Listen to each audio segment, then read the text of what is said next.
পুরা ব্লক এটা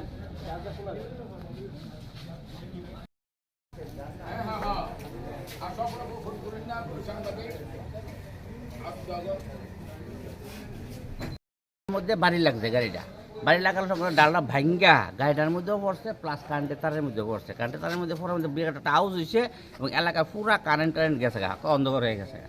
তো আমরা সঙ্গে সঙ্গে দৌড়ে বেরিয়েছি, আয়েসে বিষয়টা দেখছি, দেখে সেটা ড্রাইভারের সামনে আছে।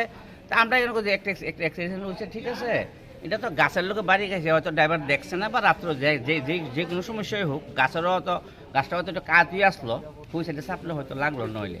তো এখন তো ভাঙিয়ে গেছে গা, কারেন্ট অফ হয়ে গেছে, কারণ আমরা সলিউশন চাইতেছি এলাকার থেকে।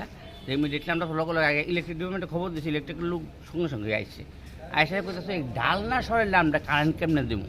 তখন আমরা ওই কথা কইতেছি আর কি, ইলেকট্রিক ডিপার্টমেন্টের কারেন্টনা লোক লাগবো। তো কারেন্টের লোক আমরা ম্যানেজ করছি, অলরেডি কাটাই লেছি।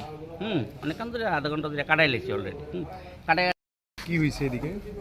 ওই তো আপনার একটু মানে ট্রাক গাড়ি একটু এদিকে আপনার রাস্তার সঙ্গে একটা গাছের সঙ্গে ধাক্কা লাগার পর রোডে গাছটা পড়ে গেছে, রোডটা ব্লক হয়ে গেছে। আমরা চেষ্টা করছি, electric department, fire service plus police সবাই মিলে, লোকাল এলাকাবাসী সবাই মিলে চেষ্টা করছে এটা দ্রুত এটা ক্লিয়ার করার জন্য। প্রাথমিক তদন্তে কীভাবে বুঝছি গাছটা কীভাবে ভেঙে পড়লো এটা জিজ্ঞাসা করা হচ্ছে সবাইকে। হ্যাঁ, দেখা তো যাচ্ছে আপনাদের সামনে যে ট্রাকটার সঙ্গে ট্রাকটা একটা ওই টেলিফোন বুথের সঙ্গে ধাক্কা খাওয়ার পর সঙ্গে সঙ্গে আপনার পাশে ছিল গাছ, একটা গাছটার সঙ্গে আপনার গাছের একটা ডালের সঙ্গে ওটা লাগে, তারপর পরে যায় আর কি। বহুদিন পুরনো গাছ ছিল।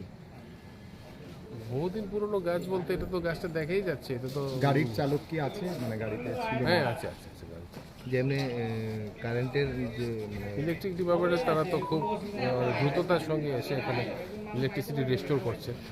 হ্যাঁ, এমনিতে কেউ আহতর কোনো খবর পেয়েছেন? কেউ আহত হয়েছে? হ্যাঁ, কেউ আহত হয়নি। আমরা বা পথচারীদের কারোর কোনো ইমার্জেন্সি সার্ভিসের সঙ্গে যারা যুক্ত আছে তারা সবাই রাস্তাতে আছে, যাতে আমরা খুব দ্রুত এই জিনিসটাকে ক্লিয়ার করতে পারি।